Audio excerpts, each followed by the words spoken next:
Привет всем! У меня на канале простой способ приготовить. И у нас сегодня шикарный рецепт, любимейший рецепт завтраков многих детей и взрослых. Это сырники.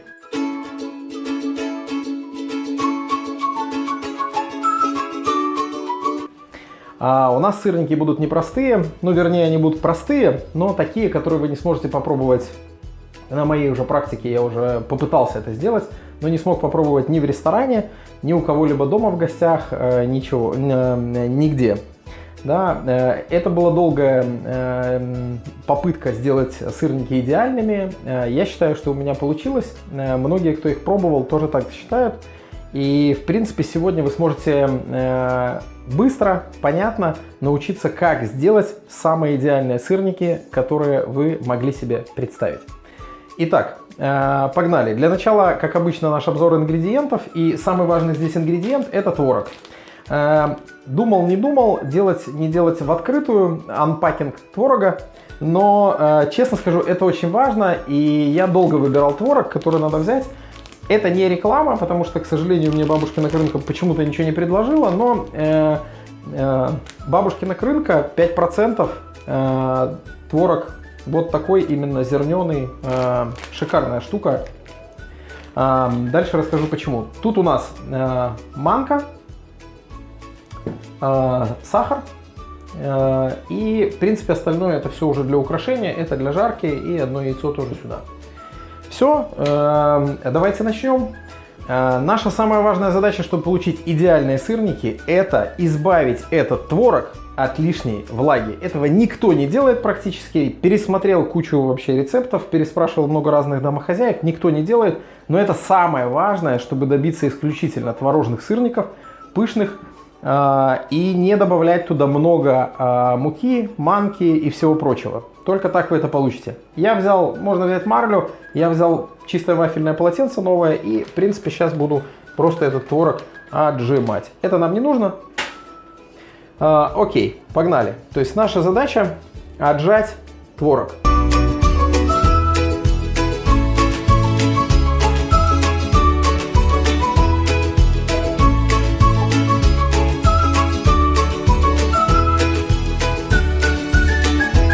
Все, творог у нас уже отжали, он абсолютно сухой. Значит, и теперь наша задача сделать так, чтобы, если мы оставим его именно таким, то дальше он будет плохо лепиться, будут вопросы, и наша задача сделать так, чтобы он превратился теперь в пасту. Для этого нам понадобится блендер. Тут, честно говоря, разницы вроде бы нет, но важно, чтобы он справился с тем, чтобы сухой творог перемолоть. Не так просто. Не подготовился. Наша задача, берем блендер и пытаемся сделать из творога творожную пасту.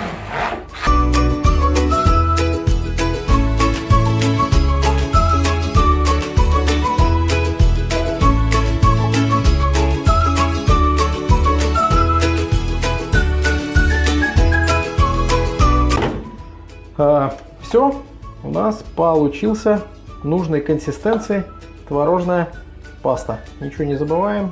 Достаем весь творог, он нам весь понадобится. В принципе, вот у нас именно паста. Ну что, творог у нас есть, продолжаем дальше. Фишка этого рецепта в том, что обычно мы сыпем туда много муки, еще что-то. Я вообще муку заменил на манку, шикарная штука, впитывает лишнюю влагу опять же. Нам нужно для этого рецепта здесь 400 грамм творога. И нам нужно 1,5 ложки манки. Это все. Именно из-за того, что мы отжали влагу. И столько же нам нужно сахара. Они будут не сладкие, в меру сладкие. Что многие любят там с вареньем, с фруктами. Все, это все, что нам было нужно. И одно яйцо. Важный лайфхак и секрет. На самом деле одного яйца нам тут даже может быть много. Но если делаете из 2 пачек творога и 800 грамм, то я делаю одно целое яйцо и 1 желток. Погнали дальше. Нам нужно это все тщательно перемешать, вымешать творог с манкой и сахаром. у нас получится хорошая, красивая паста.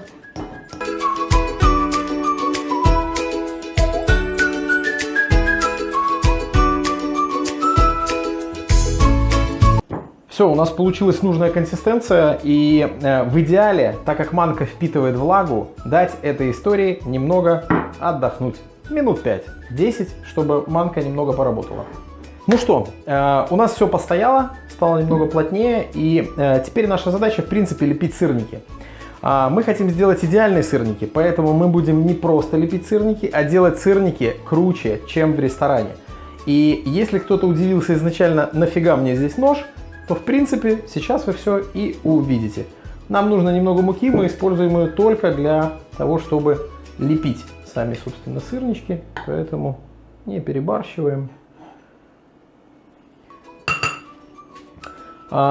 Чтобы слепить шарики, куча вариантов. Хочешь, делай колбасу, режь на кусочки, хочешь, например, делай как я и просто лепи руками вот такие шарики, а потом я покажу, что будем делать из них потом.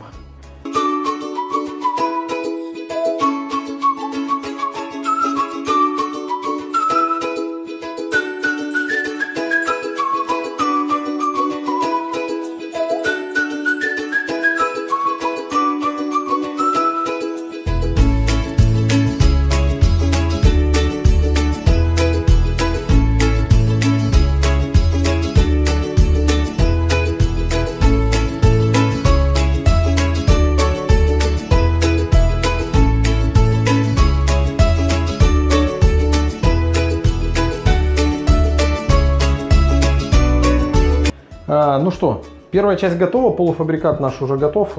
Теперь будем делать из этого классные сырники. Для этого берем нож, желательно большой и плоский. Да, можем, в принципе, его слегка, чтобы лучше скользило, смазать мукой. Вот, берем сырничек. Так, тут подвинем, мешают нам ребятки. Так, берем сырничек, сначала обваливаем его в муке и потом сначала в сторону ставим нож и проворачиваем. То есть делаем у него красивый бачок. Потом приплющиваем сверху, переворачиваем и повторяем то же самое. Равняем бачок, приплющиваем сверху. У нас получился идеальный маленький сырничек. Нам нужна тарелка, дальше расскажу зачем. Я обычно ее немного посыпаю мукой, чтобы они не прилипали, имеют свойство быть. Вот, и сюда будем складывать.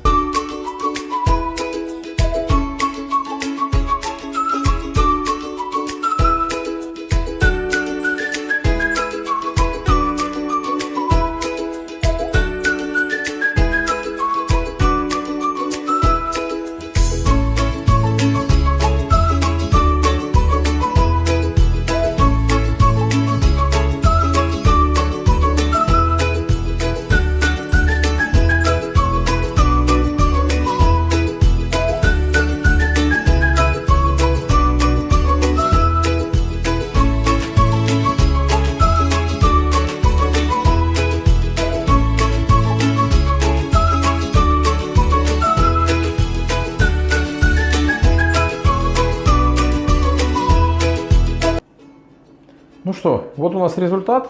Вот таких вот, как я и говорил, 8 сырничков. Тут важный этап сейчас. Для того, чтобы они потом сохранили свою форму, мы их сейчас, фиг угадаете, заморозим. Так что мы их ставим в морозилку.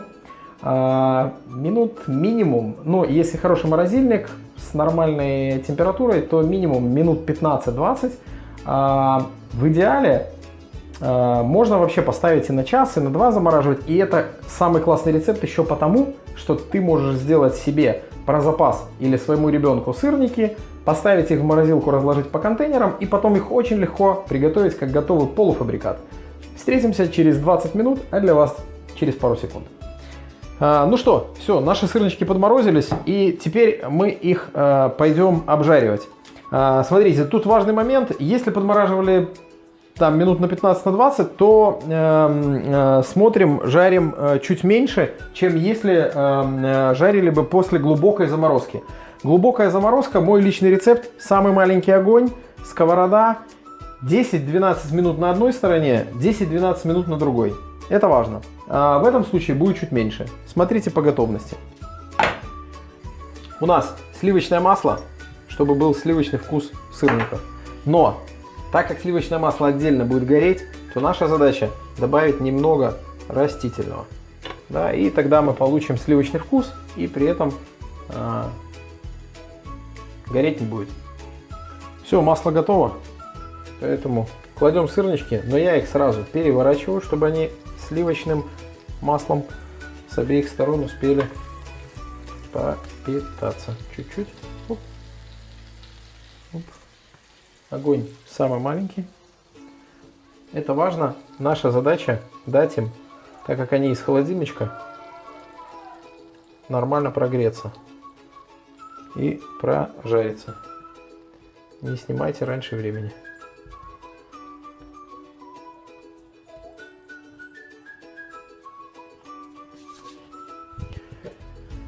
Все, жаримся. Мы сняли наши сырники, и сейчас я их отправляю еще немного отдохнуть. Важно дать им постоять 5 минут, потому что творог внутри горячий, ему надо дать немного остыть. Тогда они будут более текстурные, плотные и не такие как бы жидкие. Да, ждем 5 минут. Наши сырники готовы, они отдохнули. Я их украсил тем было. Вы используете свой весь креатив, который вам помогает. Смотрите, что у нас получилось. Вот так, в принципе, вам могут подать в ресторане, но они никогда не будут такими вкусными. Давайте попробуем, чтобы все было наверняка. Режем сырничек. Режем. Смотрите теперь, какой он текстурный, плотненький и полностью пропекся. Сметанка.